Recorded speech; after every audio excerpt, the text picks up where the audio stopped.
नमस्कार, मैं त्रिपुरारी पांडे। आज मैं मौजूद हूँ पूरे गंगा मिस्र का पूर्वा है और यह टीकर माफ़ी के अंतर्गत आता है। हमारे बीच शिकायत करता है, आइए इनसे बात करते हैं।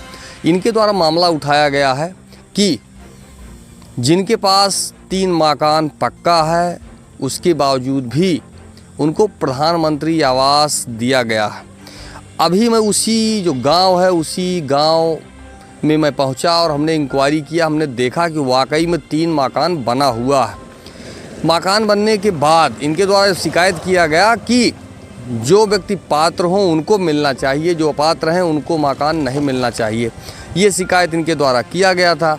लेकिन शिकायत करने के बाद सेक्रेटरी मौके पर पहुंचते हैं और शिकायतकर्ता को धमकी देते हैं कि क्यों आप बार बार शिकायत जो है आपके द्वारा। आइए बाकी जो चीज़ें हैं शिकायत करता है, इनसे बात कर लेते हैं कि आज क्या हुआ।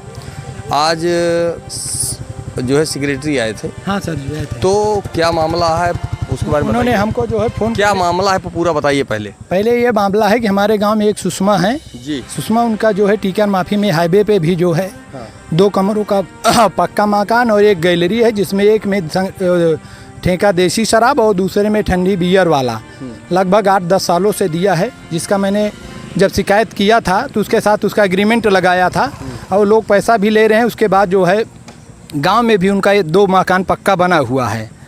2 मकान पक्का बना हुआ है। उसके बावजूद भी सेक्रेटरी महोदय ने लेन देन करके अपना उसी मकान को जो है बता रहे हैं कि कॉलोनी दे दिया गया है, और जबकि ऐसा कुछ है नहीं और वो ना कॉलोनी के पात्र हैं। और हमने शिकायत इसकी लगभग जो है 2500 बार किया।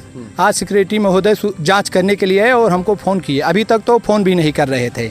जो है आप आए थे पिछली बार जब जांच किए थे, उसी के दबाव में फिर आ जाए और हमको फ़ोन किया और घर बैठ के जो है रिपोर्ट लगा देते थे। और ये किसी व्यक्ति का जो साइन रहता था वो किसी व्यक्ति का नहीं, वो बैठ के लगा देते हैं। बाकी उन व्यक्तियों का मैं एफिडेविट भी लगवा दूंगा। कई व्यक्ति हैं उसमें जिन्होंने उसमें दस्तखतें नहीं किया। अब आज उन्होंने फिर उनको धमकाते हुए कहा, उसका वीडियो मेरे पास है, कहा कि अगर आपकी दोबारा शिकायत करोगे इसकी तो ठीक नहीं होगा, तुम मेरा कुछ कर नहीं पाओगे और जो है और अब की दोबारा एप्लीकेशन मत देना और इसकी तो जांच आप चाहे जहां जाओ करा लो। अब मैंने एक बार दे दिया है तो दोबारा इसको कैंसिल कोई नहीं करा सकता है। और वो मकान हमने कहा फिर टीकर माफ़ी के मकान की जांच क्यों नहीं करते, तो कहते हैं तुम्हारे नाम है जबरदस्ती केवल। कहते हमने कहा तब कागज़ दिए हैं तो उसकी जांच क्यों नहीं किया, तो कहें वो तुम्हारे नाम करवा दूंगा। बिल्कुल ताव में आ गए थे और बहस करने लगे। बस दोनों लोगों की यही बात हुई और यही कह के जो है वो चले गए। कहा आप चाहे जहां जाओ शिकायत कर लो, कुछ नहीं होगा इसमें। हाँ यही बात है सर।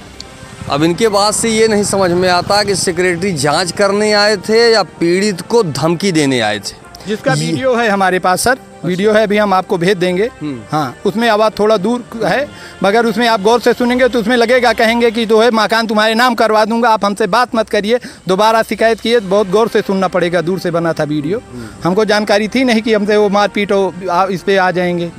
यही बात है सर। सेक्रेटरी हो करके क्या इस तरह की भाषा सही है? या एक सेक्रेटरी की भाषा नहीं, एक गुंडा माफिया की भाषा ये है कि मैं देखूंगा, मैं देख लूँगा और आपने क्यों शिकायत कर दिया। ये शिकायत करता ये गांव के निवासी हैं, जागरूक हैं और अगर जहां गलत होगा इनके द्वारा एक बार नहीं 1000 बार शिकायत की जाएगी। और आप मौके के स्टाफ हो, आपको बार बार जांच के लिए आना ही होगा। अब आप सोचिए कि एक कॉलोनी में 25,000, 30,000, 35,000 जो है जिनको ये कॉलोनी इनके द्वारा किया जा रहा है, उनसे पैसा कॉलोनी के नाम पर उगाही की जा रही है। अब ये कितना सही है कितना गलत है? अगर ये समझा जाए कि नहीं घूस का बोलना जनता का फॉल्ट है या गलत है, तो कॉलोनी क्यों दी गई? जो पात्र हैं उनको क्यों नहीं दी गई? जो अपात्र हैं उनको कॉलोनी क्यों दी गई? लेकिन कौन पूछेगा? और यहाँ से जो रिपोर्ट की जाती है, वीडियो कुर्सी पर अपने आराम से बैठे हैं, कुर्सी तोड़ रहे हैं, उनको कोई मतलब नहीं सही है या गलत है, क्योंकि कुछ ना कुछ हिस्सा तो वीडियो को भी जाता ही होगा। अगर नहीं जाता तो फर्जी काम कैसे हो रहा है? एक जिम्मेदार आप अधिकारी हैं, आप बैठे हैं और पूरी तरह से फर्जी निस्तारण किया जा रहा है।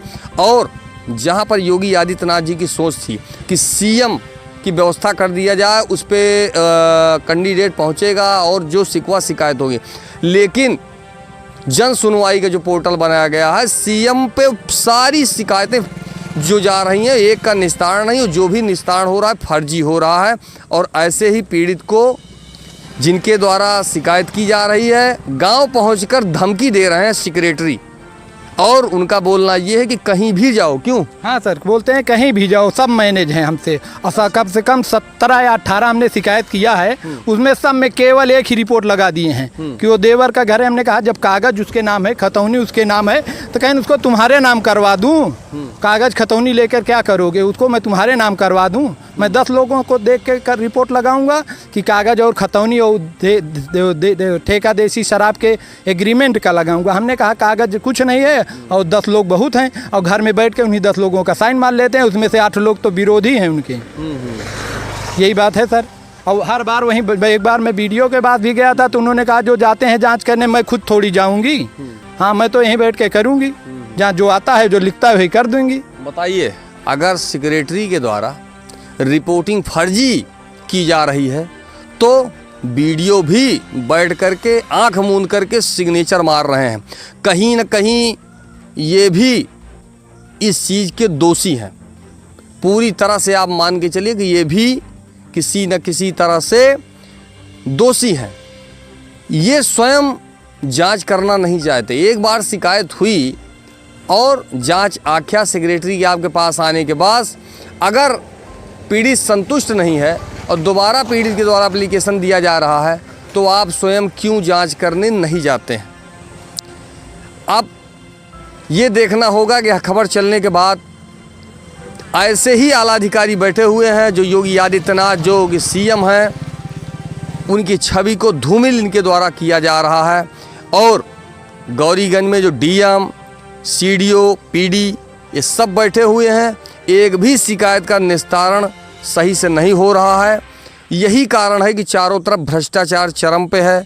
जो पीड़ित है वही तहसील दिवस, संपूर्ण समाधान दिवस, थाना दिवस, जितना दिवस है चक्कर मारते जाओ, एप्लीकेशन भेजते जाओ। इनका बोलना ये है कि 18 एप्लीकेशन हमने दिया है। क्यों भाई साहब? 18 से ज़्यादा हैं। हाँ, और उसके बाद दौड़ते रहो, कहते हैं चाहे जितना दौड़ोगे यहीं बैठ के लगाते, और सेम रिपोर्ट लगाते हैं कि वो घर, जबकि सारे कागज डॉक्यूमेंट देने के बाद लगाते हैं देवर का है, बस यही लगा देते हैं सर। इस तरह से फर्जी निस्तारण किया जा रहा है।